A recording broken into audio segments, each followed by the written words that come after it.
Lautan api. Apakah itu sama dengan neraka? Apakah itu benar-benar ada?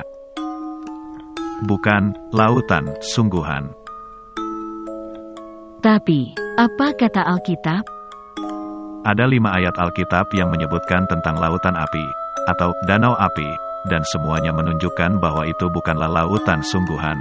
Wahyu 19 ayat 20, Wahyu 20 ayat 10, 14, dan 15, serta Wahyu 21 ayat 8. Alkitab mengatakan, ada 2 jenis kematian. Jenis kematian pertama yang disebutkan dalam Alkitab adalah kematian yang disebabkan oleh dosa Adam. Semua orang pasti mengalami kematian jenis pertama ini, yaitu kematian yang disebabkan oleh dosa warisan Adam ketika menentang perintah Allah di Taman Firdaus dahulu. Kejadian pasal 2 ayat 17. Tetapi, melalui kematian Yesus semua orang yang mengalami kematian akibat dosa Adam, dapat dihidupkan lagi untuk menjalani hidup baru, di bumi baru dan langit baru. Wahyu pasal 21 ayat 1-5. Alkitab mengatakan bahwa Yesus memiliki kunci maut dan kunci kerajaan maut, yang berarti Dia punya wewenang untuk membebaskan orang dari kematian yang disebabkan oleh dosa Adam, yaitu jenis kematian yang pertama, Wahyu 1 ayat 18 dan Wahyu 20 ayat 13. Kematian jenis pertama ini bukan kematian abadi, melainkan kematian sementara sebagai hukuman ketidaktaatan manusia pertama Adam terhadap perintah Allah. Kematian jenis pertama ini sering disebut sebagai kuburan, atau neraka, atau disebut Sheol dalam bahasa Ibrani, atau Hades dalam bahasa Yunani. Mereka yang berada di kuburan atau neraka itu akan dibangkitkan lagi. Yohanes pasal 5 ayat 28 dan 29. Lautan api melambangkan jenis kematian yang lain, atau kematian jenis kedua. Lautan api itu melambangkan hukuman abadi dalam bentuk kebinasaan abadi. 2 Tesalonika pasal 1 ayat 9. Lautan api melambangkan kehancuran abadi. Gehenna atau lembah Hinom. Kata Gehenna atau dulu disebut lembah Hinom memaksudkan sebuah lembah yang terletak persis di luar Yerusalem. Pada zaman Alkitab, lembah ini digunakan sebagai tempat pembuangan sampah penduduk Yerusalem. Di lembah itu mereka sengaja membiarkan apinya terus menyala untuk membakar sampah. Belatung memakan habis apapun yang tidak terbakar oleh api. Yesus menggunakan perumpamaan lembah Hinom atau Gehenna itu untuk menggambarkan lautan api yang melambangkan kebinasaan abadi. Matius 23 ayat 33. Yesus berkata bahwa di Gehenna, belatung-belatungnya tidak mati dan apinya tidak dipadamkan. Markus 9 ayat 47 dan 48. Nubuat Yesaya pasal 66 ayat 24, mengatakan, mereka akan keluar dan melihat bangkai-bangkai orang yang mendurhaka kepadaku, karena belatung-belatungnya tidak akan mati dan apinya tidak akan dipadamkan. Itulah mengapa api di lembah Hinom itu seolah-olah tidak pernah padam.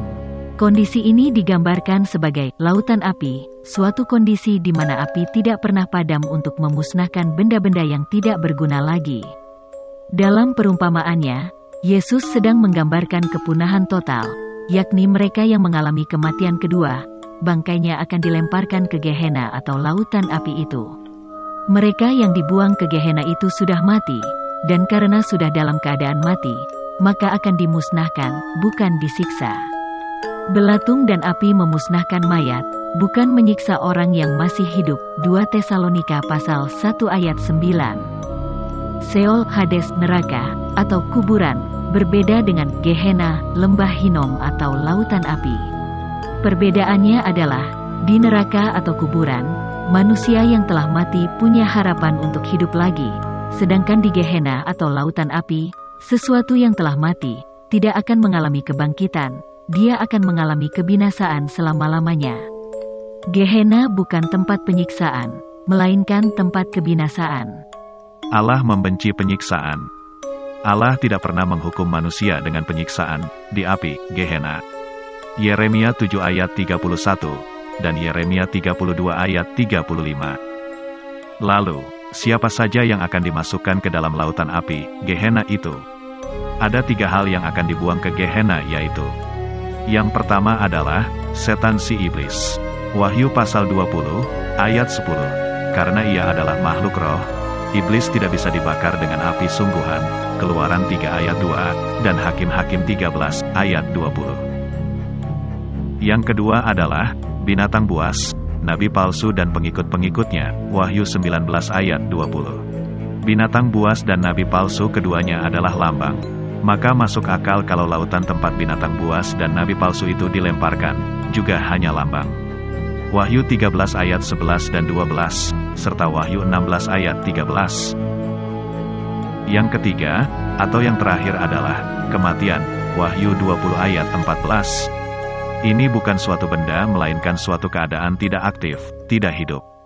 Pengkhotbah 9 ayat 10. Kematian adalah musuh terakhir yang akan dimusnahkan. 1 Korintus pasal 15 ayat 26. Kapankah kebangkitan orang mati itu akan terjadi? Kebangkitan semua orang yang mati karena dosa Adam akan terjadi saat Yesus Kristus kembali ke bumi untuk memerintah sebagai Raja Kerajaan Allah. 1 Korintus 15 ayat 21-23. Kebangkitan di bumi akan terjadi selama pemerintahan 1000 tahun Yesus Kristus, sewaktu bumi sudah diubah kembali menjadi Firdaus. Lukas 23 ayat 43 dan Wahyu 20 ayat 6, 12, dan 13. Sementara itu kematian abadi baru akan diberlakukan di akhir masa 1000 tahun pemerintahan Yesus Kristus di Kerajaan Allah.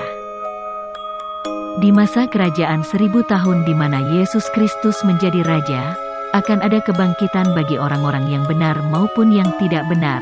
Kisah 24 ayat 15. Siapakah orang-orang yang tergolong tidak benar itu?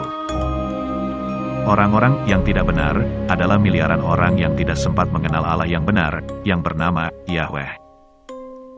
Walaupun mereka sudah mati, Yahweh tidak melupakan mereka. Dia akan membangkitkan mereka, dan mereka akan mendapat kesempatan untuk belajar tentang Yahweh dan melayaninya di dunia baru. Pada masa itu setan si iblis akan dibelenggu, dilemparkan ke jurang yang terdalam dan dimeteraikan, sehingga ia tidak bisa mengganggu manusia yang diberi kesempatan hidup kembali di bumi yang baru itu. Wahyu pasal 20 ayat 1-3.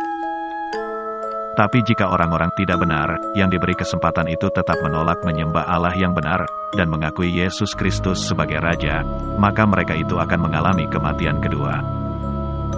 Mereka akan binasa dan dilemparkan bagaikan sampah ke Gehenna yang menyala-nyala untuk dimusnahkan. Itulah hukuman bagi pengikut binatang buas dan nabi-nabi palsu yang tidak mau berubah menyembah Allah yang benar.